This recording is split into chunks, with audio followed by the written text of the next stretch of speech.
আমার ছোট ছেলে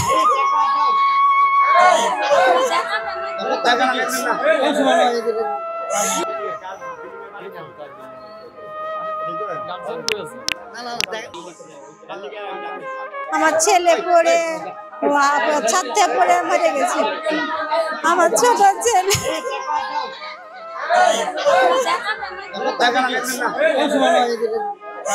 কি বলবো, কেউ আসে না, জানে কি করে ছেলে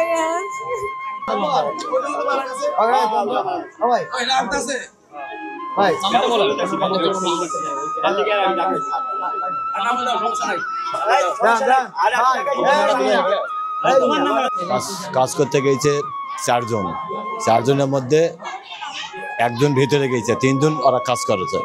3 জন কাজ করেছে, পিছনে ওষি বাঁধিছে, আর 2 জন পড়ে গেছে, আর পিছনে ওষি বাঁধিছে, ওই এঙ্কেল ঝুলে ধরেছে, এঙ্কেল ধরে ঝুলে আছে, আর এই 2 জন পড়ে গেছে।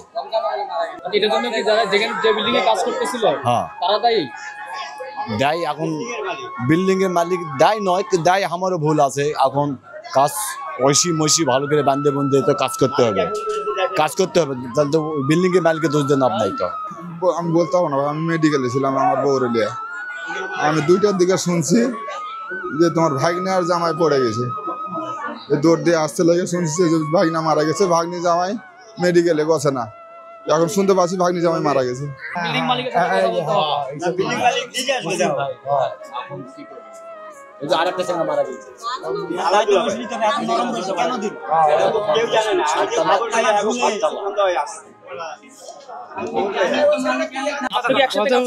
জি জি। ঘটনাটি কিভাবে ঘটে? ঘটনা মানে আমি বসি নামলো, নামে সিঁড়ি ছিল, সিঁড়ি টান দিছে, তখন আমি দেখতে গেছি, তখন হেরা 2 জন পড়ে গেছে, আর একজনের ঝুলা ছিল। আমি নিচে দৌড়ায় গেছি, দৌড়ায় যা কার ধরবো, দুলাভাইয়ের ধরবো না বাইরে ধরবো। তো একজনে উড়াইছে, একজনের এদিকে নিয়ে যাচ্ছি। আমার মোবাইলে টাকা পয়সা কিছু নাই, মোবাইলতে ফোন দিব, যোগাযোগ করবো, কিছু নাই। ওর সাথে একটা চ্যাংড়া আছিল,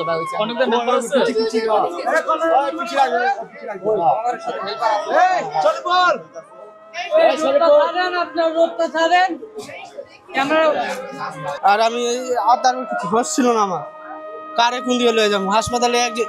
আরে নিয়েছিলাম এইদিকে পল্লবী হাসপাতালে, হ্যাঁ নিয়েছিলাম, নিয়ে কইলো যে আতি লয়ে যাও পঙ্গু হাসপাতালে লয়ে যেতে। তখন ওই জায়গাতে লয়ে গেছিলাম, যাইতে যেতে মারা গেছে। আচ্ছা, রশি কি বাধা ছিল না? বাধা ছিল। খুললো কিভাবে? খুলে নাই মানে টান দিছিল, টান দেয়া ওই সিঁড়িটা টান দিছে, মাঝখানেটা ঝুল খাইছে, ওটা খুললে গেছে। কোনো পুলিশও আসে নাই, পুলিশ যাচাই বাছাইও করে নাই, শুধু পাবলিক তারা গরিব দেখা তাদের কোনো সচেতন লয় নাই, খবর বার্তা নেওয়া হয়নি। তার জন্য আপনাদের আমার ডাকা হয়েছে। এটা আপনারা ভালো করে প্রতিবাদ করেন। এই মানুষ দিলা যে মারা গেছে, গরিব মানুষ দিলা, তাদের ছেলে বাচ্চা কি করে খাবে, এটা আপনারা একটু দেখেন। এটা আপনার কাছে একটা দাবি আমার। আরেকজন হাসপাতাল ছিল, সেও এই মাত্র খবর আছে, সেও মারা গেছে। 2টা লোক মারা গেছে। কোন জায়গায় ছিল? 12 নম্বর মোলা মার্কেটের পিছনে বিল্ডিং এ। কি কাজ করতেছিল? রং মিস্ত্রি, রাজমিস্ত্রি, দোনোটা কাজ করে, হেরা কাজ করে, রাজমিস্ত্রি কাজ। বিল্ডিং এতে পড়ে মারা গেছে। আন্ডারপাসটা মানে মানুষ চলাচল করতে পারতেছে, পড়ে যাচ্ছে, বেশ কয়েকজন লোক পড়ে গেছে, আর ভিতরে ময়লা পানি, দুর্গন্ধ, সাধারণ লোকের চলাফেরার মতো পরিস্থিতি। এটা দ্রুত ব্যবস্থা নেওয়া হচ্ছে। মানে রাত্রে কোনো লাইট থাকে না, ঠিক মতো লাইট জ্বলে না, রাত্রে 10টার পরে মানে কোনো লোক চলতে ভয় পায়, যেতে চায় না, অনেক লোকই যেতে চায় না, ভয় পায়, চিন্তায় হয় ভিতরে। টার্মিনালের যে ম্যানেজার, তার নলেজে দেওয়া হয়েছে, সে মালিক সমিতিকে বলছে তার জনবল নাই, এই জন্য সেগুলি পরিষ্কার করতে পারতেছে না। টার্মিনাল কিন্তু কয়েক কোটি টাকা ডাক আছে, টার্মিনালের যে ট্যাক্স নিচ্ছে, অথচ এটা কত টাকার কাজ? এটা 2-4 হাজার টাকার কাজ, লেবার লাগায় পরিষ্কার করে দিব 2000-3000 টাকার কাজ, সেটা হচ্ছে না। এটা তো আসলেই একটা বাজে সরকারি যে কাজ, এটা আসলে যারা এই দায়িত্বে আছে, সিটি কর্পোরেশন বলেন বা সরকারের যারা ঊর্ধ্বতন কর্মকর্তা, এটা আসলে দেখি কিনা এটা সন্দেহ। এমন একটা বাজে সিচুয়েশন দেখতেই তো খারাপ দেখা যায়, মানুষ তো এখানে পার হবে কিভাবে? এটা হচ্ছে যারা এই দায়িত্বে আছে, তারা আসলে এই জিনিসটা আমার মনে হয় দেখাটা উচিত। এটা যে কেউ দেখলে বলবে যে এটা একবারে খুবই বাজে একটা অবস্থা। এটা সরকারের এত বড় একটা প্রকল্প, এটা ভালোর জন্য, সেখানে কিন্তু ভালো জিনিসটা না। এখানে আসতেই তো ভয় লাগে, দেখলেই তো ভয় লাগে। এটা মানে আন্ডার পাঁচ বলে বা যেটাই বলি আমরা, এটা কিন্তু দেখতে একটু অন্ধকার মনে হয়, আর তাতে মানে পানি জমে আছে, এটা তো একটা ভয়ের ব্যাপার থাকে। এইটা জায়গাটার নাম হচ্ছে আন্ডারপাস। আপনার মানুষের লেগে অনেকই উপকার, কিন্তু ওই যে মাঝে মধ্যে নোংরা হয়ে থাকে, পানি জমে থাকে, মানুষের চলাফেরা করতে পারে না। ওই যে ট্রেনমেন থাবা দলে যায়, ওই ব্যাগ মুখ জোর মারে এই আর কি। না আমার সামনে পড়ে না, কিন্তু ওই বাইরের থেকে লইয়া নিজে জোর মারে। পানি জমা থাকে সবসময়, এখনো পানি জমে রয়েছে, দেখেন এখনো পানি জমে রয়েছে। উত্তর আফগানিস্তানে শক্তিশালী ভূমিকম্পে নিহতের সংখ্যা 20 জনে দাঁড়িয়েছে এবং প্রায় 320 জন আহত হয়েছে বলে স্থানীয় কর্মকর্তারা জানিয়েছে। নিহতের সংখ্যা আরও বাড়তে পারে বলে আশঙ্কা করা হচ্ছে। একই সঙ্গে ভয়াবহ ভূমিকম্পে আফগানিস্তানের মাজারে শরীফ বা নীলা মসজিদটি ক্ষতিগ্রস্ত হয়েছে। ইউএস জিওলজিক্যাল সার্ভে তথ্য মতে স্থানীয় সময় সোমবার 3 নভেম্বর রাত 12:59 6.3 মাত্রার এই ভূমিকম্প অনুভূত হয়। দ্য গার্ডিয়ানের এক প্রতিবেদন থেকে এই তথ্য জানা যায়। খলিফা হজরত আলী রাদিয়াল্লাহু তাআলা আনহুর কবর রয়েছে বলে দাবি করা হচ্ছে, যদিও ঐতিহাসিক দলিল বলে হজরত আলীকে ইরাকের নাজাফে কবরস্থ করা হয়। আততায়ের তলোয়ারের আঘাতে ইরাকের কুফায় মৃত্যু হওয়ার পর তাকে নাজাফে নিয়ে কবর দেওয়া হয়। তবে আফগানিস্তানের স্থানীয়রা দাবি করে থাকেন, শত্রুর হাত থেকে হজরত আলী রাদিয়াল্লাহু তাআলার মরদেহকে রক্ষায় গোপনে সেটি খোরাসান আফগানিস্তানে আনা হয় এবং বর্তমানে মাজারে শরীফ নামে পরিচিত স্থানটিতে সমাহিত করা হয়, যদিও এই দাবির পক্ষে শক্তিশালী কোনো প্রমাণ নেই। ক্ষতিগ্রস্ত এলাকায় এখন ব্যাপক উদ্ধার অভিযান চালানো হচ্ছে। দেশটির প্রতিরক্ষা মন্ত্রণালয়ে প্রকাশিত এক ভিডিওতে দেখা যায় ধ্বংসস্তূপের নিচ থেকে এক মেয়ে শিশুকে টেনে বের করা হচ্ছে। জীবিত থাকলেও শিশুটি মারাত্মক আহত হয়েছে। মাজারে শরীফের রহিমা নামে এক নারী সাংবাদিককে বলেন, ভূমিকম্প আঘাত হানার পর আমার পরিবার ভয়ার্ত অবস্থায় ঘুম থেকে জেগে ওঠে। আমার মেয়ে চিৎকার করতে করতে নিচে নামে। আমার জীবনে আমি এমন শক্তিশালী ভূমিকম্প অনুভব করিনি। আমার বাড়ি কংক্রিটের, তাই কিছুই হয়নি, কিন্তু যাদের বাড়ি মাটির সেগুলো অক্ষত আছে কিনা আমি জানি না। এবং এই যে কন্টিনিউয়াসলি আমাকে করা হচ্ছে, তার উপরে আমার ফিচার্স ইউজ করে, আমার ছবি দিয়ে এআইকে ইউজ করে এনেবল করে এরকম বিকৃত ছবি এবং ভালগার ছবি বানানো। বাংলাদেশের এত বড় একটা রাজনৈতিক দল হওয়া সত্ত্বেও যখন তাদের কোনো সাপোর্টার, আমি কর্মীও ধরলাম না, হয়তো সাপোর্টার, তারা যখন এরকম ধরনের ইরেসপন্সিবল একটা কাজ করে, সেখানে আমি মনে করি যে বড় রাজনৈতিক দল হিসাবে একটা নিদর্শন স্থাপন করার জন্য হলেও আমাকে অ্যাটলিস্ট অ্যাপ্রোচ করে ওনারা এই জিনিসটার বিষয়ে ক্লারিফিকেশন দিতে পারতেন, কেউ সেটা করেননি। উল্টো আমি দেখেছি যে আমাকে বিভিন্নভাবে ওইটা রিশেয়ার রিপোস্ট করে করে আরও বেশি হ্যারাস করা হচ্ছে। এবং এই যে কন্টিনিউয়াসলি আমাকে করা হচ্ছে, তার উপরে আমার ফিচার্স ইউজ করে, আমার ছবি দিয়ে এআইকে ইউজ করে এনেবল করে এরকম বিকৃত ছবি এবং ভালগার ছবি বানানো, এটার এগেনস্টে আমি আজকে আসলে মামলাটা দায়ের করি। তো আমার যেটা কথা হচ্ছে যে এটা এই মামলাটা করেছেন যে কেন করেছি বা করলাম, অনেকবার চিন্তা করেছি আদৌ মামলা করবো কি করবো না, কি করব। আমার আসলে জুলাইয়ের পরবর্তী সময় থেকে এরকম বিভিন্ন সময় আমাকে নিয়ে বিভিন্ন ধরনের কন্টেন্ট আপনারা অলরেডি দেখে ফেলেছেন, যেগুলো আপনারাও জানেন, অন্যরাও হয়তো বুঝে যেগুলো ফেক। অ্যান্ড এটা বোঝা সত্ত্বেও আসলে আমি দেখেছি যে এগুলাকেই বারবার জিইয়ে রাখা হয় এবং আমি আমার প্রশাসনিক জায়গা থেকে বা আমি আমার একাডেমিক জায়গা থেকে কিছু বললে কিছু করলে সেটাকে তো আমি ওন করে বলি, আমি তো বলি যে আচ্ছা ঠিক আছে হ্যাপেনিং, আমি সত্যটা তুলে ধরলেই সেটা আসলে সত্য তো সত্য, কারো ফরে যাবে সেটা তো আমার দেখার বিষয় না, আমি তো কাজে আছি। তো এটাকে ইউজ করেই, যেখানে আমার কোনো রাজনৈতিক সংশ্লিষ্টতা নেই, আমি কোনো রাজনৈতিক দলের সাথেও না, আমি একটা সাধারণ শিক্ষক, সেখানে আমাকে সেই 1 বছর ধরে এগুলো কন্টিনিউয়াসলি চলেই যাচ্ছে, এটার কোনো আসলে প্রতিকারও আমি পাচ্ছি না, কোনো হচ্ছে না। মামলাটা একদম লাস্ট মোমেন্টে এসে আমার আসলে ধৈর্যের আমি মনে করলাম যে এটা তো শুধু আমার সাথে না, আমার সাথে দাঁড়িয়ে থাকা ঝুমা, সালমা, উমামা, মনসুরা সত্যের পথে গিয়েছে, তখনই আসলে তাদেরকে নিচে নামানোর জন্য এভাবে সেক্সুয়াল হ্যারাসমেন্ট, অনলাইন বুলিং, হ্যাঁ, এগুলো চলতেই আছে। তো আমি মামলাটা করেছি, ইটস এ মেসেজ। আমি তো বলেছি যে যারা অজ্ঞাতনামাও আছে, পরবর্তীতে যদি এগুলো কন্টিনিউ করে তারাও এই মামলার মধ্যে যেন চলে আসে। এই জিনিসটা আমরা আমরা ভয়ও পাওয়া উচিত না, যেটা আমি 1 বছর ধরে অ্যাভয়েড করে গিয়েছি যে হ্যাঁ ডাই ডাউন করে যাবে, সব কিছু মিটিগেট হয়ে যাবে হয়তো একটা টাইমে যে এগুলো আর থাকবে না। আমি দেখেছি আসলে হয় না, ওরা আমাদেরকে উইক মনে করে এবং কন্টিনিউয়াসলি করতে থাকে, উইচ ইজ ওয়াই আমি মনে করেছি যে it is time to step up. আমি আসলে আমার জায়গা থেকে আমি মামলাটা করব। মিডিয়ার কাছে একটা রিকোয়েস্ট আছে এটা আমার কাছে খুবই দুঃখজনক। আমার সাথে যত নারী শিক্ষার্থী আছে যারা politically or socially active or activism করে, দুনিয়ার মজনু দুনিয়ার মজনু দুনিয়ার মজনু। শ্রমিকের ভাগ্য গড়নের নির্বাচন, শ্রমিকের পাশে থাকার নির্বাচন।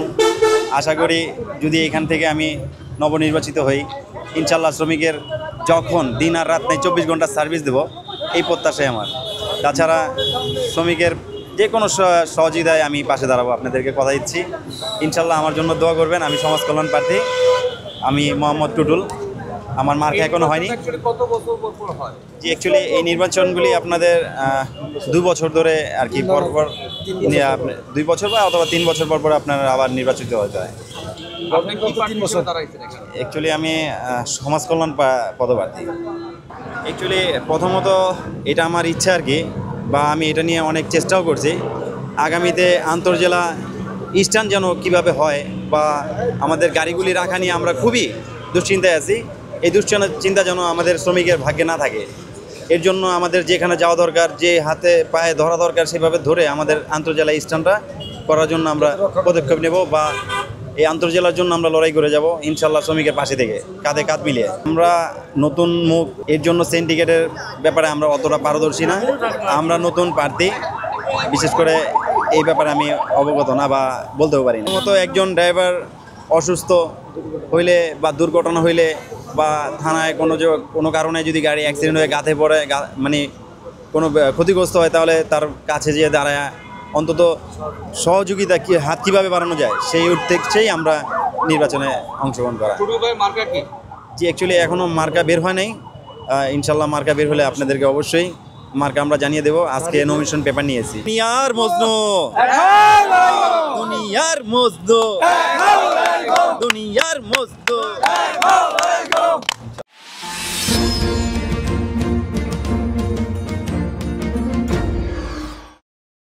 হইতে পারি না বাবা, ডাক্তার দেখাই, ডাক্তার দেখাম।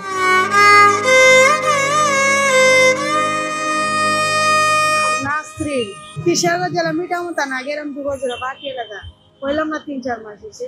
3-4 মাস আছে কইতে গেল রিক্সা চালা রুম লেলে অটো রিক্সা আছে না, অটো রিক্সা চালা পায়ে একটু সমস্যা আছে অ্যাক্সিডেন্ট করে, আর নাইলে বোতল টোতল পুরা আপাতত বসে তাই না বাবা।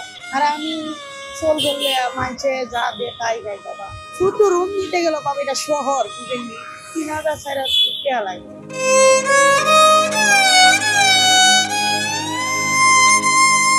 তবু আমি নেবো, আমি চেষ্টা করতেছি, কারণ আমি পেট নিয়ে রাস্তায় তো আর ইয়ে করা যাবে না, মানে সময় কাছাইতে চাই রুম ভাড়া নিয়ে। আমার নাম আব্দুর রহমান, আবু সাইদ। কি বাবা হইতে পারি না বাবা, ডাক্তার দেখাই, ডাক্তার দেখাম। খারাপ লাগে বাবা, মাঝে মাঝে যখন খারাপ লাগে তখন বসি শুকি, আর যখন একটু ভালো লাগে তখন ফোন করলে।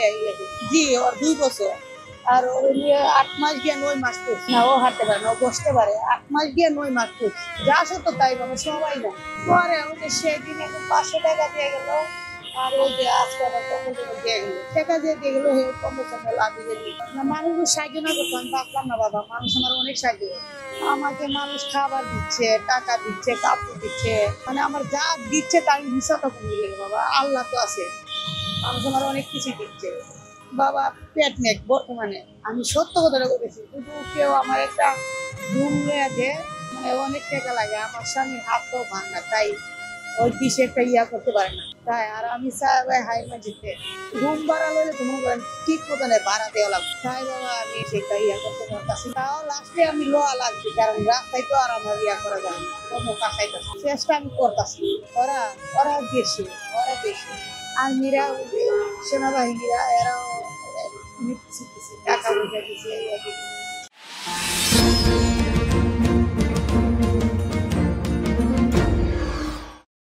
পড়াশোনা করে লাভ আছে? পড়াশোনা করলে ফ্যামিলিকে চালাবে কোন?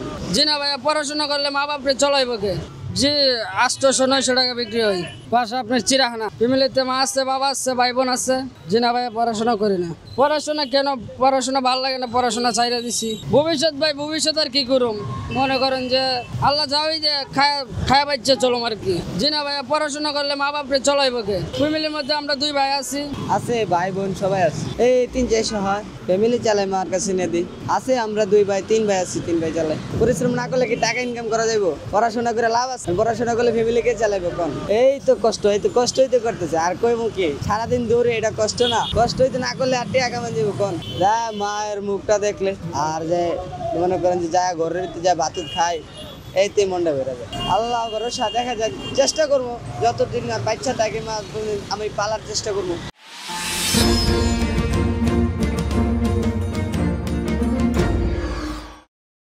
হ্যাঁ, এখানে দেখা যায় সন্ধ্যার পরে এই রাস্তা দিয়ে আপনি ওই ব্রিজের কোনার থেকে নিয়ে সাইন কলেজের গেট পর্যন্ত এখানে গাঞ্জা ওপেনলি বিক্রি করে একজন মহিলা। এটা সন্ধ্যার পর থেকে রাত 4 রাতি চলে। সিএনজি, বাস, এমনি লোকাল পোলাপান যারা আছে এলাকার সবাই সেখান থেকে কেনাকাটা করে। হ্যাঁ, আমি দেখছি অনেকবার না করছি, নিষেধও করছি। ও খালি চলে যায় এদিকে আসার পরে আবার দোকান বন্ধ হয়ে গেলে আবার ওখানে যায়। একজন মহিলা আসে, তার পিছে কে আছে এটা বলতে পারি না, কিন্তু সে একাই আসে। সে হাতে করে নিয়ে আসে আর সেখানে ঘুরা হাইটে এটা বেশি। তার নাম হলো নদী। কম বেশি এলাকায় সবাই চিনে ওর নাম নদী। এটা হলো সরকার পতন হওয়ার পর থেকে এখানে ওনার এই ব্যবসাটা শুরু হয়ে গেছে। আমি ওকে গাঞ্জাটাই বেচতে দেখছি। আর এমনি কি বিক্রি করে, ওর সাথে তো আর থাকি না, দেখা যায় গাঞ্জা কিনে এখানে পোলাপাইন খাইতেছে। কয়েকবার আমি দৌড়ানিও দিছি পোলাপাইনরে যে এটা তো এই জায়গার জায়গা না, এটা খাওয়ার জায়গা না, তোমরা এটা চিপাই চাপাই খাবা, এখান থেকে নিশ্চয় ভালো কথা, চিপাই চাপাই খাবা। তারপর যে মহিলা বিক্রি করে তাকেও বলছি যে এখানে এগুলো বিক্রি করার জায়গা না, তুমি ক্যান্টনমেন্টের বোর্ডের ভিতরে কীভাবে এটা বিক্রি করতেছো? প্রদর্শন বলতে এখানে গার্ডরুমে যে কয়েকবার বলছি, আর পরে যারা গার্ডরুমে থাকে তাদেরকে বলছি, তারা কিছু বলে না, কোনো অ্যাকশন নেয় না। কী বলবো, দেশের ভিতরে এরকম একটি জায়গার ভিতরে এইভাবে গাঞ্জা ওপেনলি বিক্রি করে, কি ওর চোখে পড়ে না? এটা আজকে 1-1.5 বছর হয়ে গেছে এইভাবে বিক্রি করে। এই এরিয়ার ভিতরে হিসাবে তো একটা অকারেন্স হলে এটা সবার তথ্য যাওয়ার কথা, এই জায়গায় বিক্রি করে না, ওইটার কোনো আমার আইডিয়া নেই। কিন্তু এখানে বিক্রি করে দেখি অনেকবার না করছি, তারপরেও কাম হয় না। কি বলবো, দেশের যে পরিস্থিতি, প্রশাসনের কিছু বলার নাই। তারা তো যে হিসাবে তো এটা আমার বলার কথা না, ওনারা তো এখান থেকে আসা যাওয়া করে, ওনার চোখে দেখতেই পারে এটা যে মহিলাটা এত রাতে এখানে কি করে, তার হাতে কি ব্যাগ। সামান্য আপনারা রাত্রেবেলা যে কোনো লোকের সন্দেহ করতে পারে, সে একজন মহিলা মানুষ সিএনজি থামায়, বাস থামায়, নিতেছে, ওনার চোখে পড়ে না? এটা আমি এখন পর্যন্ত দেখি না। কিন্তু ওনাকে আমি কয়েকবার না করছি, না করলে ওখান থেকে এখানে এসে আবার শুরু করে। এটা সন্ধ্যার পর থেকে উনি আসে, সন্ধ্যা বা 7টার দিকে আসে, কোনদিন 8টার দিকে আসে, কোনদিন আবার 10টার পর আসে। এটা রাতে 3টা-4টা পর্যন্ত থাকে। হ্যাঁ, এটা ওনার কাজই এটা। উনি আইসা একটা ব্যাগে করে নিয়ে আসে, বা সিএনজি, বাস, এমনি লোকাল পোলাপান এলাকার যারা আছে সবাই এখানে নিয়ে যায়, বা এখানেও খায়, আশেপাশে দাঁড়ায় খায়। এটা তো আপনি মূলত হলো যে মহাখালী ফ্লাইওভারে উঠতে জাহাঙ্গীর গেট দিয়ে আসতে। আমি এখানে রাতে 10টা পর্যন্ত থাকি, আমি যে মার্কেটে কাজ করি। প্রশাসন যদি এটা ভালোভাবে করে, তাহলে এখানে এই জিনিসটা বিক্রি হওয়ার জায়গা না। ওনারা সব জায়গায় রেট দিতেছে, এখানে দিতেছে না কেন? এটা তো আজকে না, 1-1.5 বছর ধরে বিক্রি করে এই জায়গায়, তো তারা এখানে দিতেছে না কেন? তাদের কি চোখে পড়ে না? বছরে 365 দিন, একদিন হলে তো চোখে পড়বে তাদের, তা তো পড়তেছে না।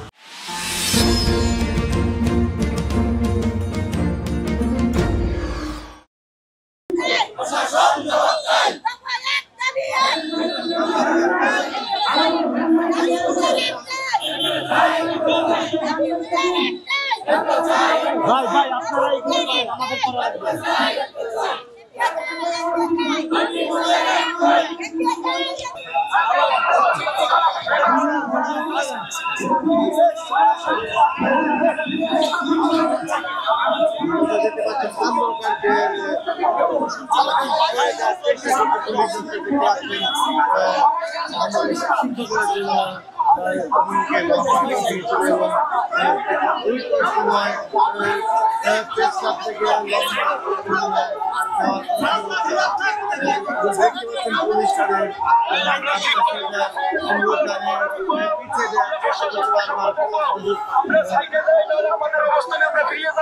আমাদের সভাপতি বলছে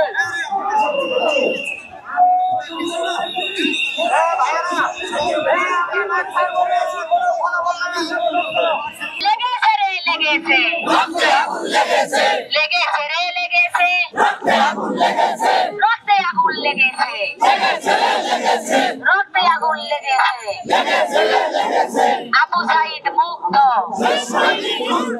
আবু সাইদ মুক্ত, লড়াই লড়াই লড়াই চাই। এই লড়াইয়ে জিতবে কারা? এই লড়াইয়ে জিতবে কারা? প্রতিবন্ধী শিক্ষক যারা, প্রতিবন্ধী শিক্ষক যারা, বেতন ভাতা পায় না কারা? বেতন ভাতা পায় না কারা? রাস্তায় পড়ে লড়ছে কারা?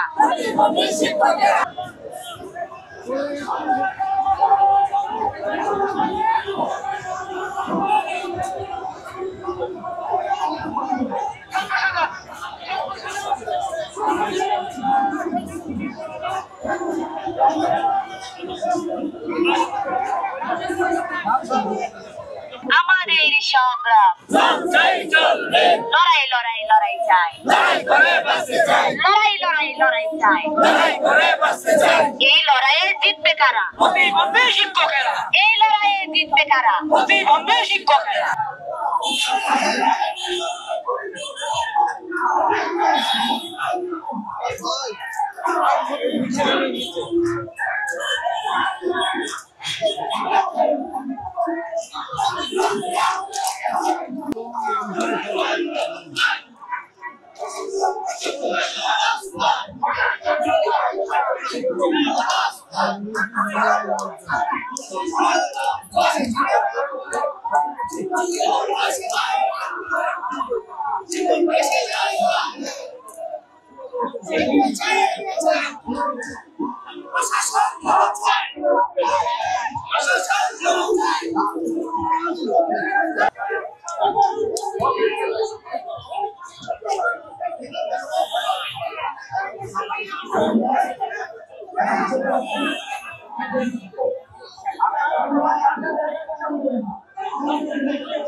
প্রতিবন্ধী শিক্ষকরা এমপিও ভুক্তির দাবিতে লং মার্চ যমুনার দিকে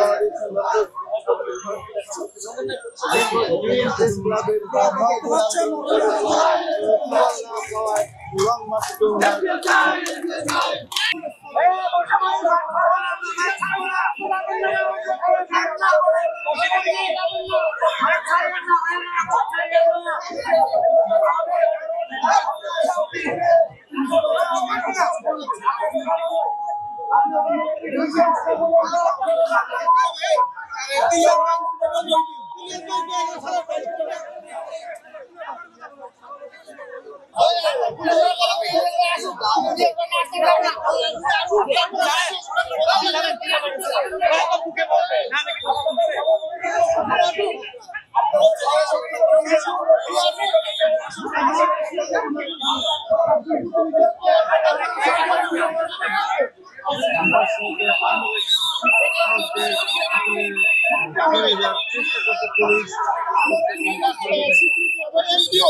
প্রধান উপদেষ্টা ঘোষণা দেওয়ার পরে আমরা রাস্তা ছেড়ে দেওয়ার চেষ্টা করা হচ্ছে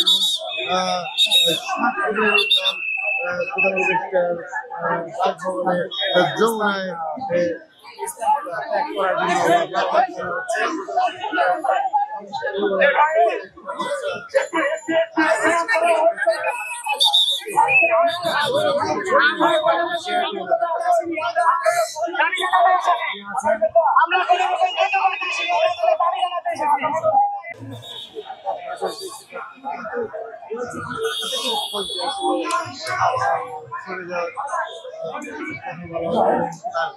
রাস্তা ছেড়ে দেওয়ার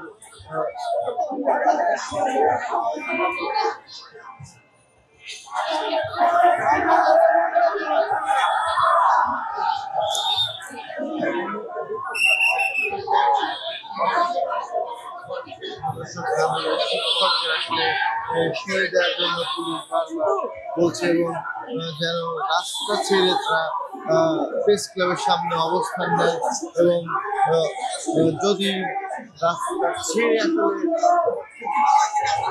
আসলে সচিবালয় থেকে আমরা কালকে 8তম দিনই আমরা প্রেস ক্লাব সচিবালয় করেছিলাম, সেখানে আমি একজন প্রতিনিধি দল তখন আমাদের হয়েছে এবং আমাদের 7 জন প্রতিনিধিকে তারা ভিতরে রেখেছে এবং আমাদের প্রতিনিধি বলে গেছে আমরা আশা করছি কর্মসূচি বাস্তবায়ন করেন, কিন্তু ওনারা আমাদের রাজপথ থেকে উঠে দেওয়ার জন্য চেষ্টা চালাচ্ছে। সেই চেষ্টায় ওনারা মানে আমাদের ভাইদের উপরে লাঠিচার্জ করছে।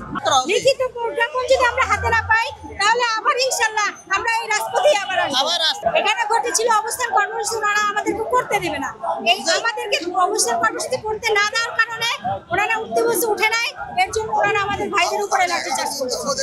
যমুনা অভিমুখে যাত্রা ছিল 11 দিনের পরিপ্রেক্ষিতে আমরা আজকে যমুনাতে যাওয়ার কথা ছিল, কিন্তু এর পরিপ্রেক্ষিতে আমাদের পুলিশের বাধা দেয়, আমরা ওখানে বসে পড়ে ওখানে স্থান নিই। পরবর্তীতে পুলিশ আমাদের লাঠিচার্জ করে এবং আমাদের কয়েকজন শিক্ষার্থীকে লাঠিচার্জ করার পরিবর্তে আমরা ছত্রভঙ্গ এখান থেকে চলে আসি।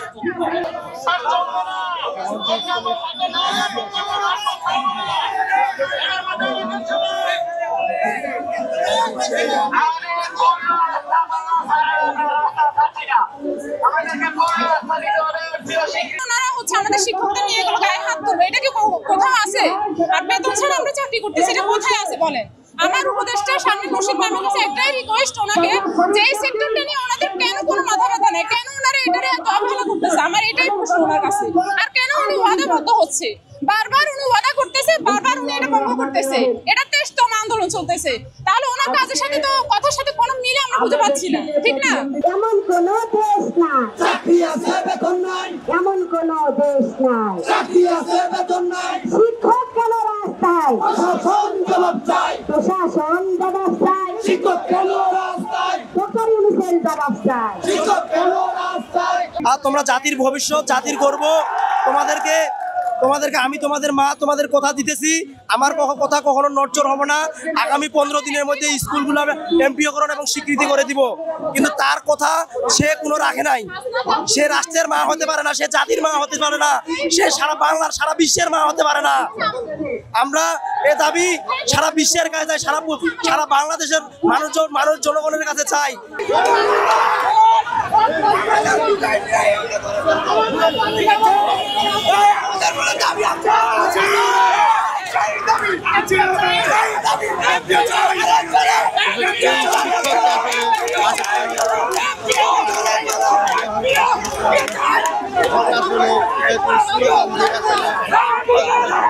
উদ্দেশ্যে রওনা দিছি, তারপরে আমাদের ব্যারিকেড দেওয়া হয়, তারপরে ভিতরের থেকে আমাদের 7 জন মানে সভাপতি সহ 7 জনকে নেওয়া হয়।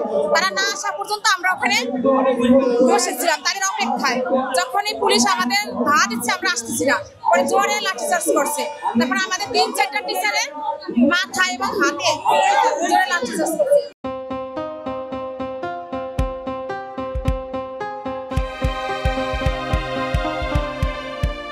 সমস্যা হয়েছে যে ফুটপাতের কারণে ঢুকার সমস্যা হয়, বাইরে হওয়ার সমস্যা হয়, ইমার্জেন্সি রুগী টুগী আসলে দাদা আগে লাগে ঢুকতে পারে না ঠিক মতো, এই জামিলে এইভাবে যে অপেক্ষা করতে হবে। আর মনে করেন যে চললে যাইতে হইব, না হলে মনে করেন যে ক্লিয়ার না আসলে যেতে পারবো না, এইভাবে উচিত না। কারণ ফুটপাত তো সমস্যা, কারণ মানুষের হাঁটা চলার সমস্যা, গাড়ি করার সময় সব দিকে সমস্যা। প্রশাসন এটা প্রশাসন দেখে অবশ্যই দেখলে ওনারা কি সরকার নেই, নির্ধারিত সরকার না থাকলে এরা কি করবে? হ্যাঁ, ফুটপাত ক্লিয়ার করার প্রশাসনের দায়িত্ব এটা। আমরা চাই যে ফুটপাত ক্লিয়ার থাকাটা আমাদের জন্য ভালো, কারণ তাহলে চলাফেরা ভালো, সবাই লেগে ভালো। কি বলবো, রাস্তাঘাটে তেমন দেখা যাচ্ছে, মানুষ হাঁটতে অনেক কষ্ট হয়ে যেতেছে। কি করবো, ব্যবসা করা তো গরিব মানুষ, ব্যবসা করে খাইতে হইব, যে কোনো একটা রাস্তা টোকাইতে খাইতে হইব, ব্যবসা করে গাড়ি সরাইয়া যাইতে হইবে। এই অবস্থায় ভালো হয় না, যেহেতু রুগী আসতে সমস্যা হয়ে যাবে, হয়তো রুগী মারাও যেতে পারে এমার্জেন্সিতে। সরকারে জানে, সরকারের দায়িত্ব, জনগণ তো কি করার, জনগণ তো ব্যবসা বাণিজ্য করে খাইতে হইবে। কি আর বলবো, ফুটপাত দখল করে বসে আছে, এখন মানুষের হাঁটা চলার সমস্যা হয়, এটাই আর কি। প্রশাসন তো চোখে দেখলে তো এটা সমাধান করতে হয়, এটা তো দেখে না বিদায় এই অবস্থা। এমার্জেন্সি রুগী আসলে তো যাওয়ার কোনো অবস্থাই নেই, অবস্থা তো ভয়াবহ হয়ে যাবে রুগীর। আমি সাধারণ পাবলিক হিসাবে বলতে চাই যে ফুটপাতের যে দোকানপাটগুলো আছে এগুলা উচ্ছেদ করা উচিত, রাস্তার উপরে রাখতে পারে না। এটা প্রশাসনের চোখে পড়ে ঠিক আছে, কিন্তু এরা কোনো কথা বলে না। রাস্তার উপরে পরিবহন যে রাখে মানুষের জন্য অনেক কষ্ট হয়। মানুষের কি কষ্টের সম্মুখীন? আমাদের যাতায়াত অসুবিধা হয়, মানুষ রাস্তা পারাপারের অসুবিধা হয়, ওই গাড়ির যানজট লাগে, আর তারপরে হাসপাতালে মানুষ রোগীর গাড়ি ঢুকতে পারে না। না না, এটা রাখা ঠিক না। ফুটপাতের উপরে কোনো যানবাহন গাড়ি টাড়ি কোনো পার্কিং করা ঠিক না, ব্যবসা বাণিজ্য করা ঠিক না। প্রশাসনের এটা দায়িত্ব অবহেলা করতে আছে, মনে হচ্ছে যে পরিবহন থেকে টাকা পয়সা খাচ্ছে, এই জন্য ট্রাফিকরা দেখাও না দেখার বান করে। মানুষ চলাচলের ক্ষতি হয় এমন কোনো কাজ করা ঠিক, যাতে অন্যের ক্ষতি না হয় এরকম ব্যবস্থা নেওয়াটা উত্তম। যেখানে ক্ষতি হয় জনগণের সেখানে থাকাটা ঠিক না, যেখানে কারো ক্ষতি না হয় ওই জায়গায় থাকলে সমস্যা হয় না, কিন্তু যেখানে ক্ষতি হয় এরকম স্থানে থাকাটা ঠিক। আর এটার জন্য আমি মনে করি সরকার ব্যবস্থা নিলে সবচেয়ে উত্তম হয়। আমরা পাবলিক তো এটা বললেও তেমন কোনো গুরুত্ব আসবে না, সরকার ব্যবস্থা নিলে এটা সবাই ক্লিয়ার করতে পারবে।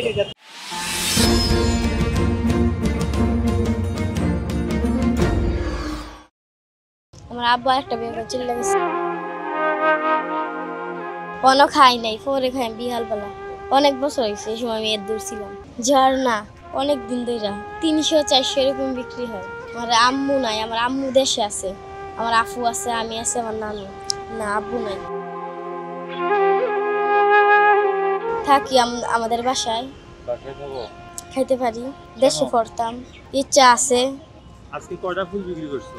বেচছি 5টা-6টা এরকম বিক্রি করছি, 20 টাকা। কোনো খাই নাই, পরে খাই বিহালবেলা। আমার আব্বা একটা বিয়ে করে চলে গেছে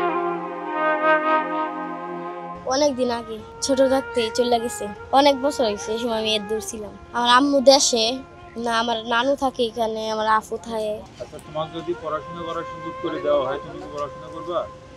করবো, যদি আমরা চলতে পারি তাহলে।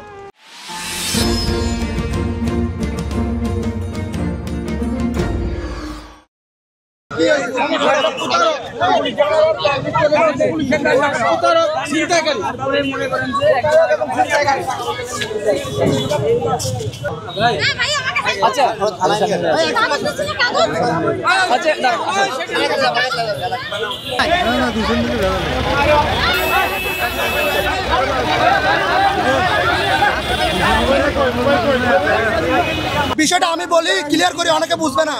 বিষয়টা হচ্ছে আচ্ছা নিয়ে আসছে, মানি ব্যাগটা দিয়ে দাও। মানি ব্যাগটা কই? মানি ব্যাগটা আছে আছে আছে আছে আছে, আমি দেখছি। বুঝছ এটা এটা ধর আমাকে ধর ছাড় গোষ্ঠী মারি ধরে লাইটটা দাঁড়িয়ে ফেলা দেবো। আমি কই তো জাস্ট বড় সিকিউরিটি আচ্ছা আচ্ছা আচ্ছা এই ভাই না তো আমার এখানে পড়ে দেখা আচ্ছা আমার বলেন তো একটু আপনার সাথে কি করছে? ও আমার ল্যাপটপ নিছে, ও আমার যত কাপড় চোপড় গহনা সব নিয়ে গেছে, বুঝছেন? ও আমার ফোন নাম্বার বন্ধ করে রাখছে, ওর সাথে যোগাযোগ করি, ওরে পাচ্ছি না। আমি এই জায়গা আমলে 4 দিন ধরে আমি খুঁজতেছি, ওকে পাচ্ছি না। এখন আমি পাচ্ছি ল্যাপটপের দোকানে, ল্যাপটপের নাকি ক্যামেরা নষ্ট হয়ে গেছে, ওইটা ঠিক করাবার জন্য ওখান থেকে ল্যাপটপের দোকানদার আমাকে মারতে হচ্ছে। বাংলাদেশ কয়েকটা এত বড় ইন্টারন্যাশনাল চিটার, তুই সামান্য সিকিউরিটি চাকরি করে ভাই বেটা যাচ্ছে, তাহলে অন্য লোকেরা কি করবে?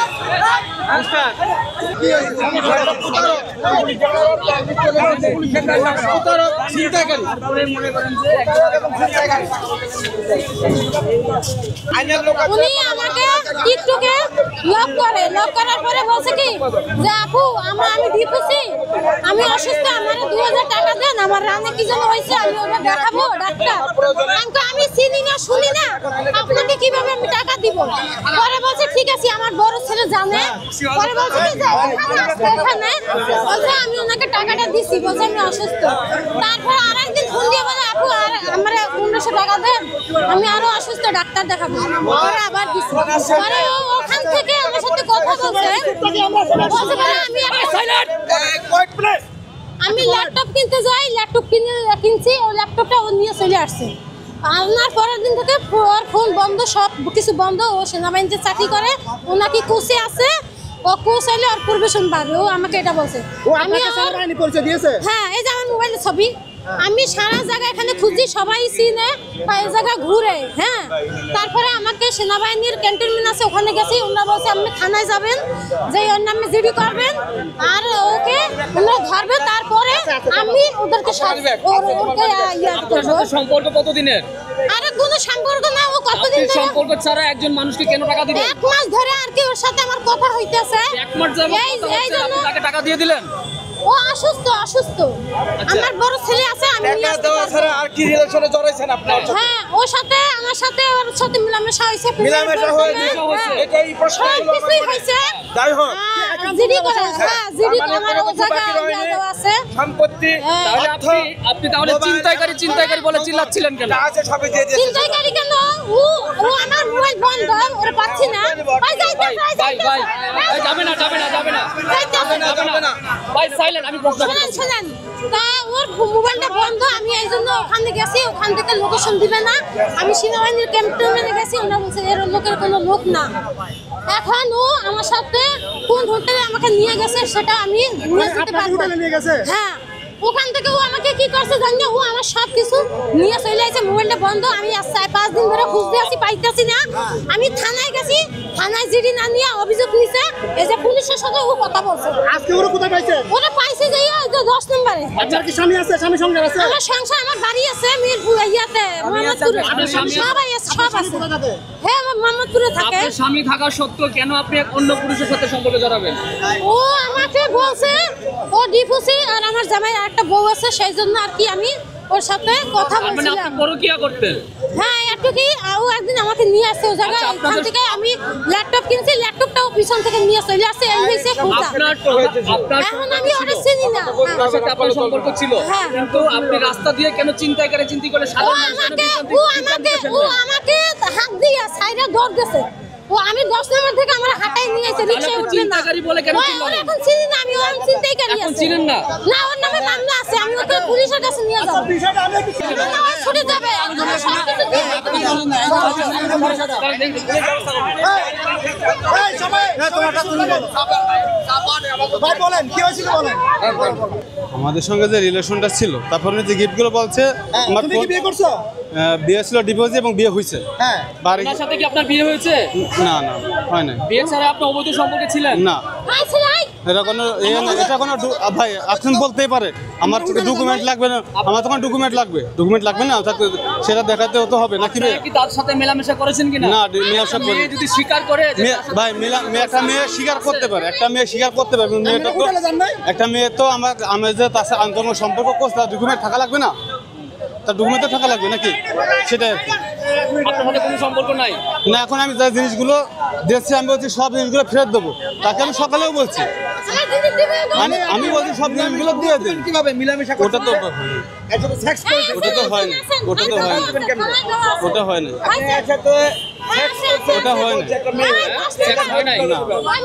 ফিজিক্যাল হয় না। আমার সঙ্গে সম্পর্ক হয় না আপনার সাথে?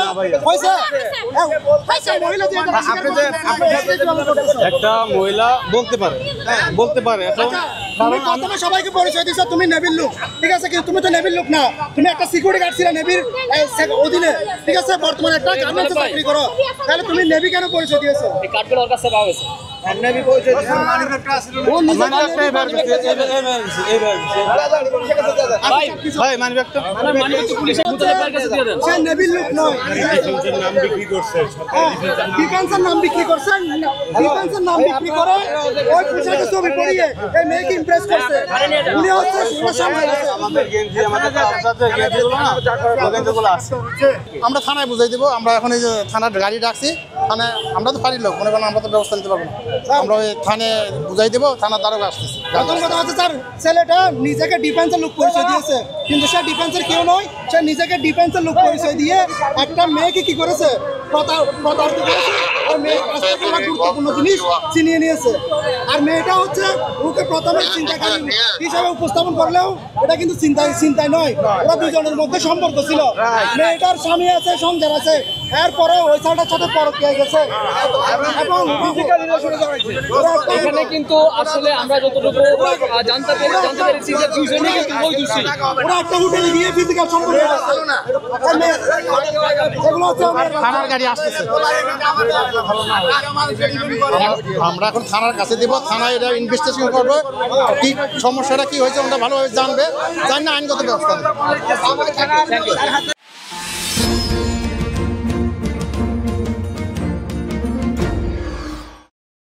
এবং ব্যবহার করলে এটাতে 9টা উপকারের রোগের কাজ করে। মুখের দুর্গন্ধ, গ্যাস্ট্রিক, তারপর হচ্ছে বাতের ব্যথা, তারপর হচ্ছে ডায়াবেটিক্স, মোট কথা এগুলো 100% ফুড গ্যারেন্টি। আমাদের এটা মোগল আমল থেকে এটা সৃষ্টি, এটা আমার কথা না, ঠিক আছে, এটা মুরব্বীরা ভালো জানবে।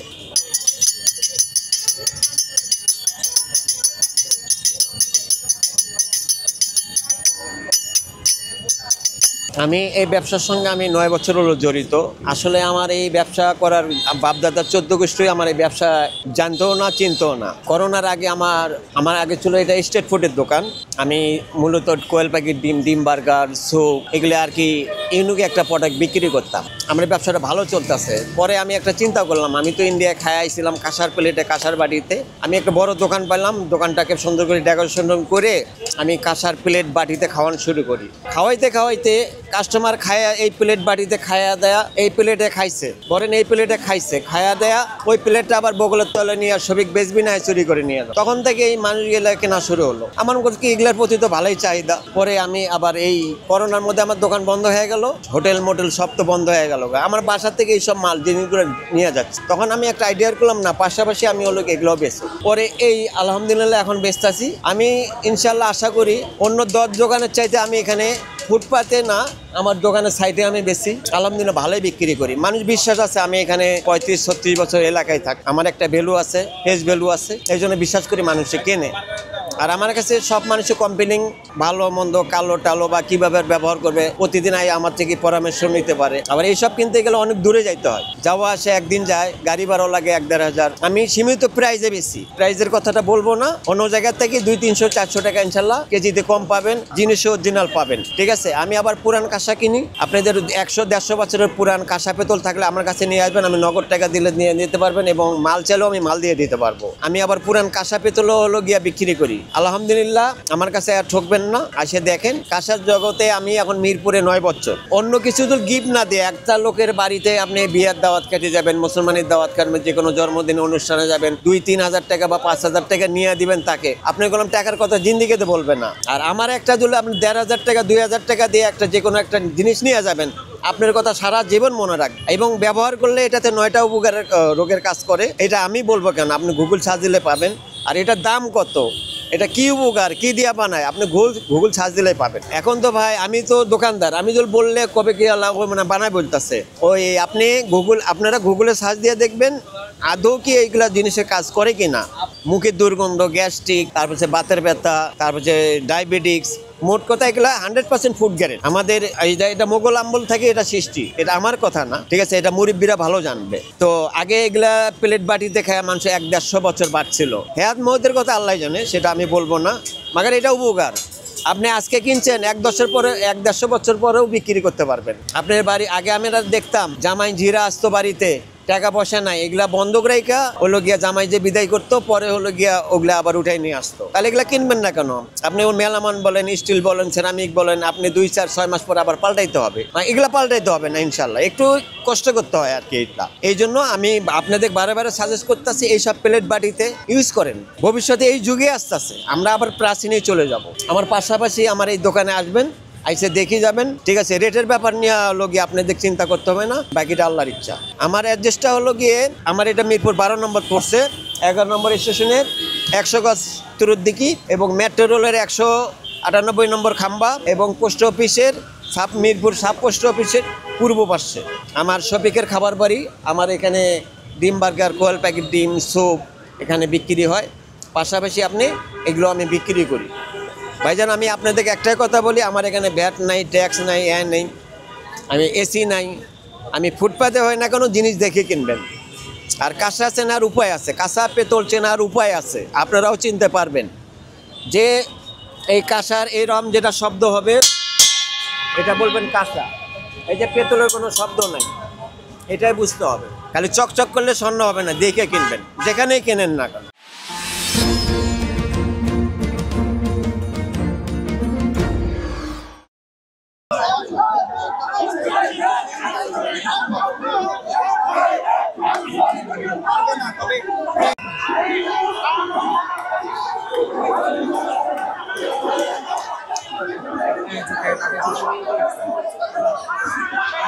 দেখতে পাচ্ছেন আসলে রাস্তায় ব্লকে করে আসলে আন্দোলন করছিলেন শিক্ষকরা।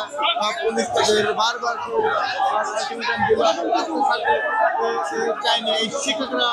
তারপর আসলে ধাওয়া দিয়ে আসলে ছত্রভঙ্গ করার চেষ্টা সামনে এবং সেখানে পুলিশ এবং শিক্ষকেরা অবস্থান নিয়েছেন।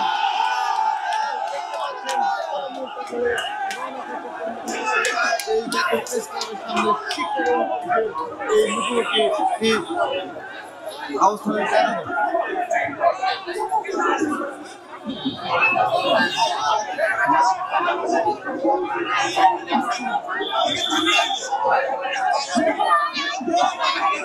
দাবি তো শুধু একটাই, যে শুধু 72টা স্কুল এমপিওকরণ করা, তাই না? স্বীকৃতিকরণ এবং এমপিওকরণ করা। আজকে কেন আমাদের মুখের কথায় আমরা বাড়ি যাবো? 22তম আন্দোলন প্রায় আমরা 5ম দিন অতিবাহিত করেছিলাম এই প্রেস ক্লাব চত্বরে। সেখানে আমাদের মৌখিকভাবে আশ্বস্ত করে আমরা বাড়ি ফিরে গিয়েছিলাম। কিন্তু আজকে 23তম আন্দোলনের আজকে 9তম দিন। আজকে কেন আমরা মুখের কথায় আশ্বস্ত হয়ে বাড়ি ফিরে যাবো? কালকে 8তম দিন ছিল, আমরা সচিবালয় ঘেরাও করেছিলাম, 7 জন প্রতিনিধি আমরা সচিবালয়তে গিয়েছিলাম। সেইখান থেকে আমরা মৌখিকভাবে আশ্বস্ত করা হয়েছিল, কিন্তু ওই মৌখিক আশ্বস্ত আমরা যাবো না বলেছিল 2 মাসের ভিতরে আপনাদের স্কুলগুলো যাচাই বাছাই চলছে, জরিপ চলছে, হয়তো আপনাদের দিতে পারে। এই কথাই কি আমরা বাড়ি ফিরে যাবো? কখনো না। তাই আজকে আমরা লং মার্চ যমুনার প্রধান উপদেষ্টার কার্যালয়ে আমরা যেতে চাচ্ছিলাম ডক্টর উনিশ সাহেবের সাথে কথা বলার জন্য। ওখানে পুলিশ বাহিনী সেনা আমাদেরকে ব্যারিকেড দিয়ে আটকে দেয়। পরবর্তীতে আমাদের 7 জন প্রতিনিধি প্রধান উপদেষ্টার কার্যালয়ে দেখা করতে যায়। তার ভিতরেই পুলিশ মনে করেন যে আমরা বলেছি আমরা এই মাঠ যতক্ষণ পর্যন্ত আমাদের লিখিত প্রজ্ঞাপন আমরা হাতে না পাবো ততক্ষণ পর্যন্ত আমরা এই পথ ছাড়বো না। কারণ আমরা তো যৌক্তিক জামিনের পথে দাঁড়িয়েছি, তাই না? তাহলে আমরা এই পথ ছাড়বো না। তারপরেও আমাদের শিক্ষক কর্মচারীকে কেন এভাবে পিটানো হলো? প্রশাসনের কাছে আমরা জবাব চাই। যাত্রা ছিল আপনাদের যমুনাতে, আমরা যখন যমুনাতে পুলিশ ফায়ার যখন পার হয়েছি আমরা, তখন হঠাৎ করে পুলিশ আসে লাঠিচার্জ করা শুরু করলো। ভাই কেন? আমরা কোনো অপরাধ করেছি কি? আমরা কেন লাঠিচার্জ করা শুরু করবো? আমরা যখন অপরাধ করি না কেন আমাদের কেন লাঠিচার্জ করবো? কতজন আহত হয়েছেন আপনাদের? ভাই আমার জানার মধ্যে 3-4 জন, এখন ওদিকে ওই সেটা জানিয়ে সব আমার জানার মধ্যে 4 জন।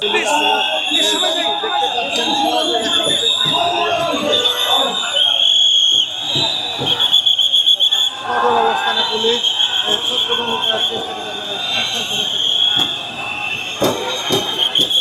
দেখতে পাচ্ছেন।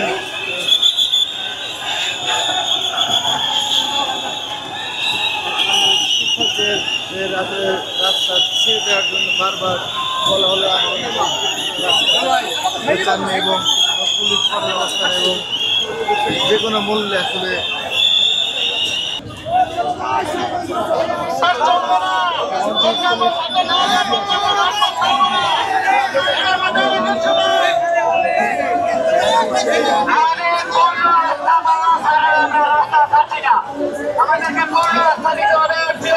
বগুড়া 6 তারেক রহমান, বগুড়া 6, বগুড়া 7 বেগম খালেদা জিয়া। আগামী ত্রয়োদশ জাতীয় সংসদ নির্বাচনে 237 আসনে প্রার্থিতা চূড়ান্তের ঘোষণা করেছেন বিএনপি। দলের চেয়ারপারসন বেগম খালেদা জিয়া ফেনী 1, বগুড়া 7 ও দিনাজপুর 3 আসন থেকে প্রার্থী হচ্ছেন। আর বিএনপির ভারপ্রাপ্ত চেয়ারম্যান তারেক রহমান নির্বাচন করবেন বগুড়া 6 আসনে। বগুড়া 6 তারেক রহমান, বগুড়া 6, বগুড়া 7 বেগম খালেদা জিয়া। বিএনপির মহাসচিব মির্জা ফখরুল ইসলাম আলমগীর প্রতিদ্বন্দ্বিতা করবেন ঠাকুরগাঁও 1 আসনে। ঠাকুরগাঁও 1 আমি নিজে মির্জা ফখরুল ইসলাম আলমগীর। আজ সোমবার বিকেলে রাজধানীর গুলশানে বিএনপি চেয়ারপারসনের রাজনৈতিক কার্যালয়ে আয়োজিত সংবাদ সম্মেলনে প্রার্থীদের নাম ঘোষণা করেন মির্জা ফখরুল ইসলাম আলমগীর। পঞ্চগড় 1 ব্যারিস্টার মোহাম্মদ নওশাদ জমির, পঞ্চগড় 2 ফরাদ হোসেন আজাদ, ঠাকুরগাঁও 1 আমি নিজে মির্জা ফখরুল ইসলাম আলমগীর। ঠাকুরগাঁও 2 আমরা সিদ্ধান্ত নেইনি, এটা পরে সিদ্ধান্ত নেওয়া হবে। ঠাকুরগাঁও 3 পীরগঞ্জ উপজেলা এবং নিম্নলিখিত ইউনিয়ন সমূহ ব্যতীত রামশঙ্কর উপজেলা মোহাম্মদ জাহিদুর রহমান জাহিদ। দিনাজপুর 1 মোহাম্মদ মনজুরুল ইসলাম, দিনাজপুর 2 মোহাম্মদ সাদিক রিয়াজ, দিনাজপুর 3 বেগম খালেদা জিয়া। তিনি বলেন, যেসব আসনে প্রার্থী দেওয়া হয়নি সেগুলো পরে ঘোষণা করা হবে। এর বাইরে কিছু আসন শরিকদের ছাড়া হবে। প্রার্থী ঘোষণার বিষয়ে দুপুর 12:30টায় জরুরি বৈঠকে বসেন বিএনপির সর্বোচ্চ নীতি নির্ধারণী ফোরাম স্থায়ী কমিটির সদস্যরা। একটানা প্রায় 5 ঘন্টা ব্যাপী চলা এই বৈঠকে লন্ডন থেকে ভার্চুয়ালি যুক্ত হয়ে সভাপতিত্ব করেন বিএনপির ভারপ্রাপ্ত চেয়ারম্যান তারেক রহমান। আসন্ন জাতীয় সংসদ নির্বাচনে দলীয় প্রার্থী চূড়ান্ত এবং চলমান রাজনৈতিক পরিস্থিতিতে বৈঠকে আলোচনা হয়। আগামী ফেব্রুয়ারির প্রথমার্ধে জাতীয় সংসদ নির্বাচন অনুষ্ঠিত হওয়ার কথা রয়েছে। এর আগে ডিসেম্বরের শুরুর দিকে নির্বাচনের তফসিল ঘোষণা করা হবে বলে নির্বাচন কমিশনের পক্ষ থেকে জানানো হয়েছে। সংবাদ সম্মেলনে বিএনপির স্থায়ী কমিটির সদস্য খন্দকার মোশাররফ হোসেন, আমির খসরু মাহমুদ চৌধুরী, আব্দুল মঈন খান, গয়েশ্বরচন্দ্র রায়, সেলিমা রহমান, নজরুল ইসলাম খান, AZM জাহিদ হোসেন, মির্জা আব্বাস, হাফিজ উদ্দিন প্রমুখ উপস্থিত ছিলেন।